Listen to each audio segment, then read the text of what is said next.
You're watching News 24 Live. Welcome to our Thursday sports preview show. I've got editor Garen Lamley and chief writer Rob Hine from Sport 24 in studio. We're going to look ahead to two friendlies between the All Blacks and the Wallabies, well, for the Bledisloe Cup, and then of course the return clash between the Springboks and Argentina, and the cricket between the Proteas and the Black Caps. Gents, good morning.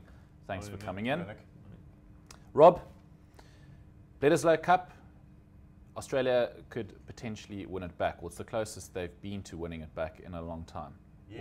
How do you see that clash going? And just talk about some of the changes. Yeah, well, look, it's the Australians are.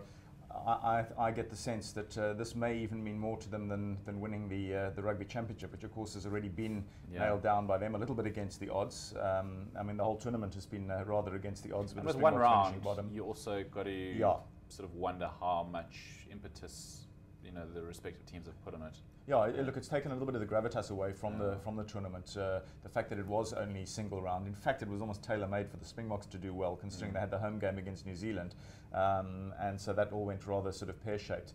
The Australians will be seriously fired up for this game. I think that chance to get back to Bledisloe. It's that Trans-Tasman rivalry is quite unique in certain ways, because as much as we talk about South Africa versus New Zealand and the rich tradition and the rich respect between the nations, it's still kind of a derby, really, when you talk Australia, New Zealand. And the Aussies have suddenly got that amazing sort of sense that hell, we can knock them over here, and also put the cat among the pigeons for the World Cup.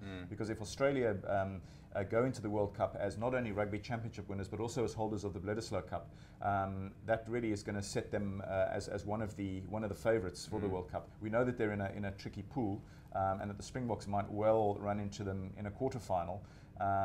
But they're in that pool of death with England and Wales. So from a confidence point of view, if Australia do get a good win against the All Blacks, the world champions and World Cup holders, then they'll feel pretty good about topping the pool, or at least qualifying, making sure they qualify from the pool of death, because one of Wales and England is then gonna miss the cut. A few sort of quirky changes by both sides, really, looking at this game.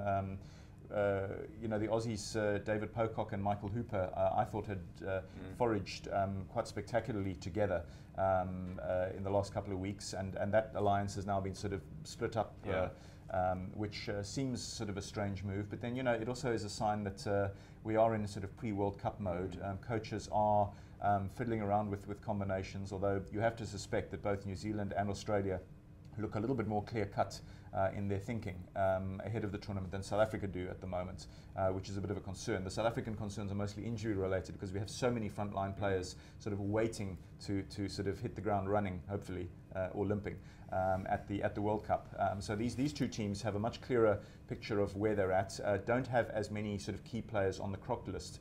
So they're going to go hammer and tongs. I mean, I know it's a sort of a so-called friendly, but any Bledisloe Cup game is going to be big. And Eden Park, tough ask for Australia. I'm still going to go All Blacks, just because Eden Park is a fortress for New Zealand, and they really will be smarting after what happened in the last round. So I think the All Blacks will take this one, possibly even by sort of 7 or more points.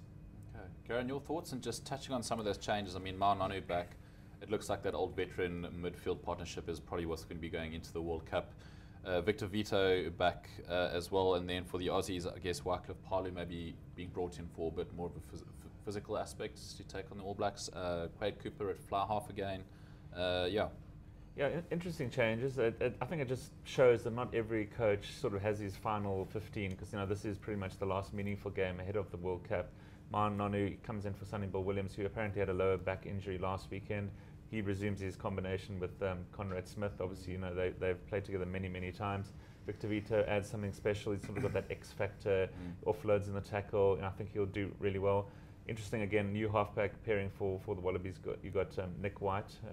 South Africans love to hate him with his on-field chirps. With Quade Cooper, Foley's been demoted, and Phibbs as well. So they're trying out a new combination at 9 and 10. Like you say, old Wycliffe Palu adds 120-30 kilograms.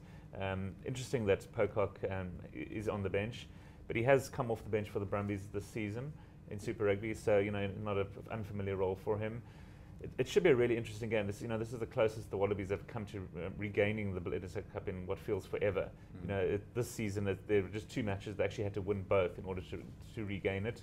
All Blacks only have to win one to retain it. You know, Wallabies won the first one, obviously, in Sydney. Now they want to put the Bledisloe Cup in the trophy cabinet along with the Rugby Championships. You know, it'll be a fantastic year for them if they do. You know, I'm leaning towards the home team, as Rob said.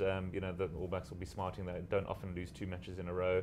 They haven't lost the Bledisloe Cup. It means a lot to them. Steve Hansen, the coach, came out and said, you know, it means more to them than the Rugby Championships.